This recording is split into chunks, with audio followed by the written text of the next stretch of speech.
In today's astronomy lecture, I'm going to talk about the need for a system to manage the movement of satellites and other objects in orbit around the Earth. In other words, a space traffic management system.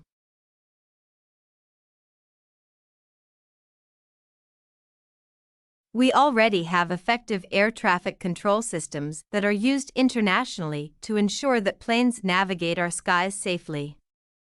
Well, space traffic management is a similar concept, but focusing on the control of satellites.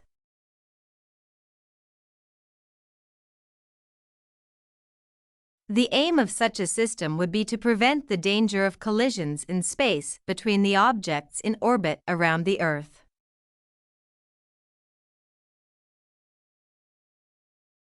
In order to do this, we'd need to have a set of legal measures, and we'd also have to develop the technical systems to enable us to prevent such accidents.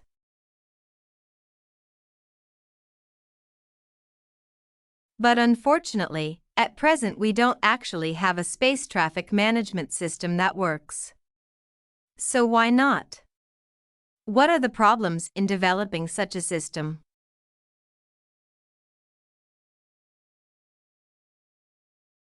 Well, for one thing, satellites are relatively cheap these days, compared with how they were in the past, meaning that more people can afford to put them into space.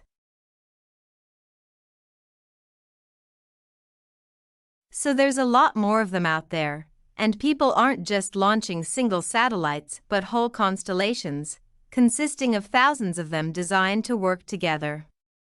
So space is getting more crowded every day.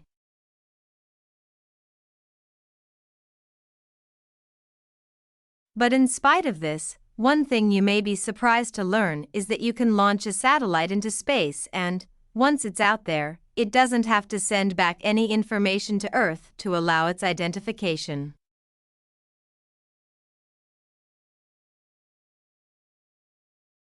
So while we have international systems for ensuring we know where the planes in our skies are, and to prevent them from colliding with one another, when it comes to the safety of satellites, at present we don't have anything like enough proper ways of tracking them.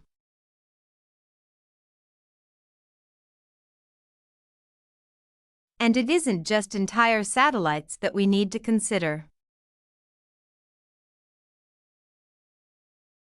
A greater threat is the huge amount of space debris in orbit around the Earth, broken bits of satellite and junk from space stations and so on.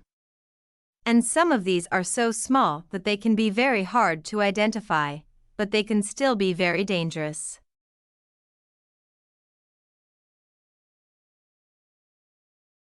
In addition, some operators may be unwilling to share information about the satellites they've launched.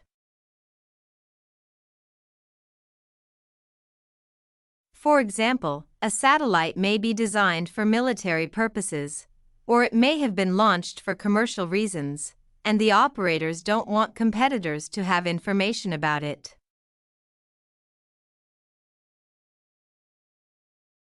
And even if the operators are willing to provide it, the information isn't easy to collect.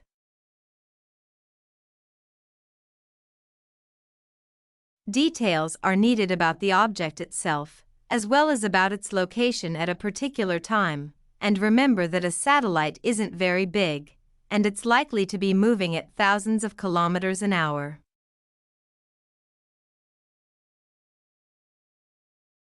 We don't have any sensors that can constantly follow something moving so fast, so all that the scientists can do is to put forward a prediction concerning where the satellite is heading next.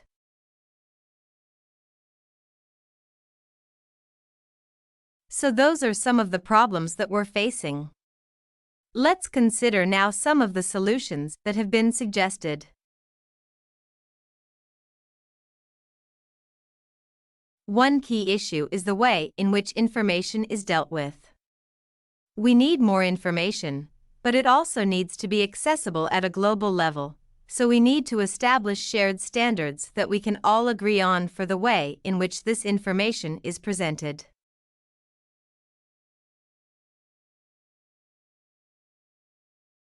We already do this in other areas of science, so although this is a challenge, it's not an impossible task. Then, as all this information's collected, it needs to be put together so it can be used, and that will involve creating a single database on which it can be entered.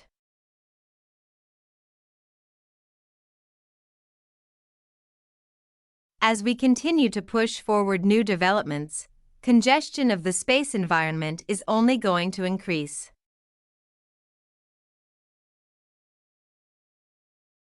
To cope with this, we need to develop a system like the one I've described to coordinate the work of the numerous spacecraft operators, but it's also essential that this system is one that establishes trust in the people that use it, both nationally and at a global level.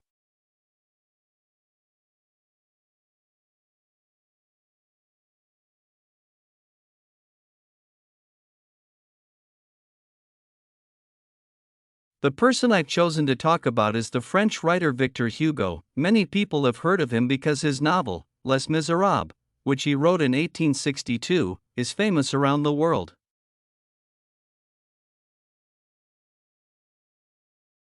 It became a stage musical in the 1980s, and a film version was also released in 2012. So, some of us, I'm sure, have a pretty general idea of the plot, but we know much less about the author.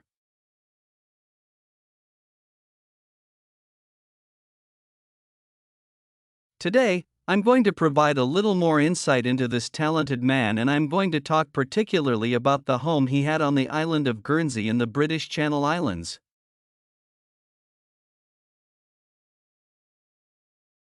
But first, his early career. As I've said, he was a writer. He was at the height of his career in Paris, and he was very highly regarded by his colleagues.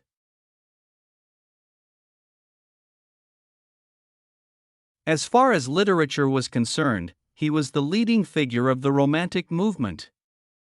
However, as well as being a literary genius, he also gave many speeches about issues like the level of poverty in his society.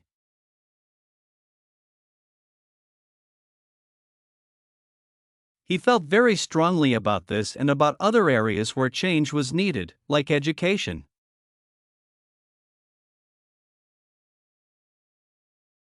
This kind of outspoken criticism was not well liked by the rulers of France, and, eventually, the Emperor, Napoleon III, told Victor Hugo to leave Paris and not return. In other words, he sent him into exile.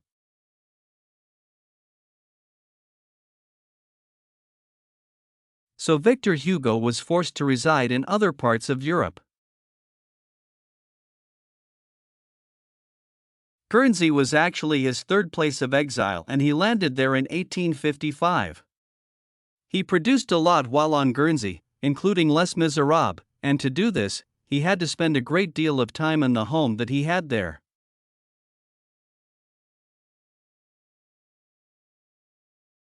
This was a property that he bought using the money he'd made in France from the publication of a collection of his poetry.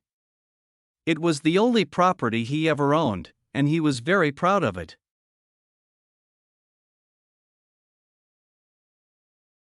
The property Victor Hugo bought on Guernsey was a large, 5-story house in the capital town of St. Peter Port, and he lived there for 15 years, returning to France in 1870 when Napoleon's empire collapsed.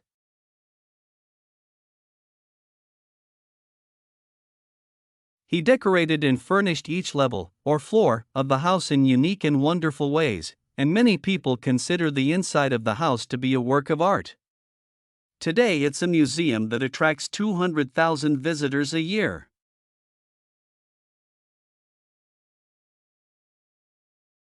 He lived in the house with his family, and portraits of its members still hang in rooms on the ground floor, along with drawings that he did during his travels that he felt were important to him.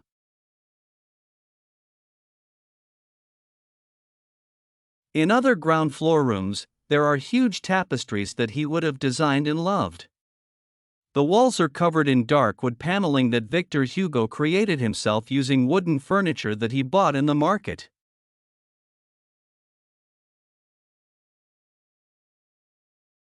The items were relatively inexpensive, and he used them to create intricate carvings.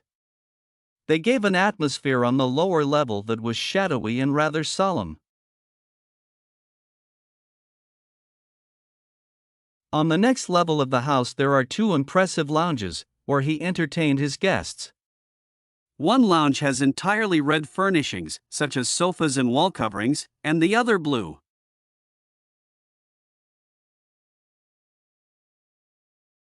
There's a strong Chinese influence in these areas in things like the wallpaper pattern and the lamps, which he would have made himself by copying original versions.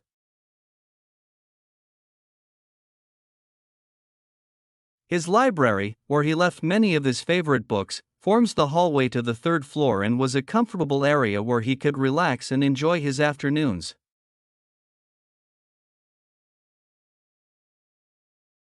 And then, at the very top of the house, there's a room called the Lookout, called that because it looks out over the harbor. In contrast to the rather dark lower levels, it's full of light and was like a glass office where he would write until lunchtime, often at his desk.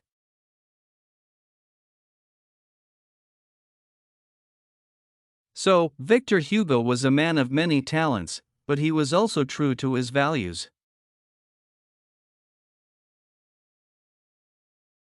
While living in his house on Guernsey, he entertained many other famous writers, but he also invited a large group of local children from the deprived areas of the island to dinner once a week.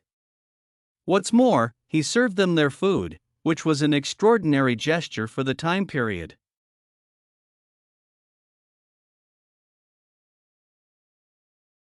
In 1927, the house was owned by his relatives, and they decided to donate it to the city of Paris. It has since been restored using photographs from the period and, as I mentioned earlier, is now a museum that is open to the public.